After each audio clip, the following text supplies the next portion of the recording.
In this tutorial, we will guide you on how to make a very simple slideshow in Adobe Premiere. Here we have 3 pictures in the media library, which we are going to add to the timeline one after the other.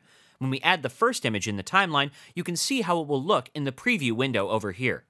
We will configure the first image in such a way that it would be zooming out and slowly showing the whole scenery.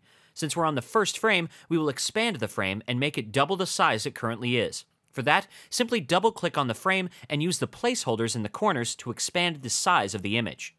Now let's move to the Effects Controls tab and open up the Motion menu. Over here you will notice the Scale option being displayed. Let's click the Toggle Animation button so we can set the beginning point of the zoom out animation. In order to set the ending point, we will drag the timeline seek bar to the end of the clip and reduce the scale size to 102%. Now when we play the output, you can see that the image is zooming out. Next, we will pan the frame from left to right while it's zooming out. For that, let's move to the first frame in the timeline and click on the Toggle Animation button right before the Anchor Point option. This will define the starting point of the animation. You can even define some other point in the timeline by dragging the seek bar, but for this tutorial, we will define the first frame in the timeline as the starting point.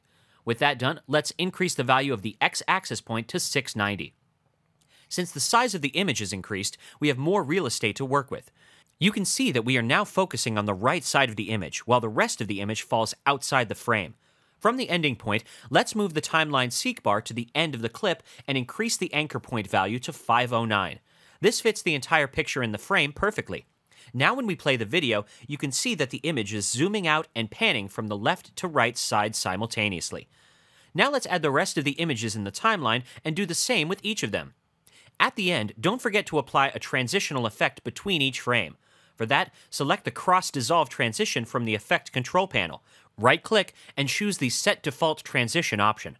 This comes in handy when you're dealing with many clips and want to apply the same transition in between all of them. All we have to do is make a selection of the clips, move to the Sequence menu on top, and click on the Apply Default Transition option over here. The same transition would be applied automatically between the selected clips.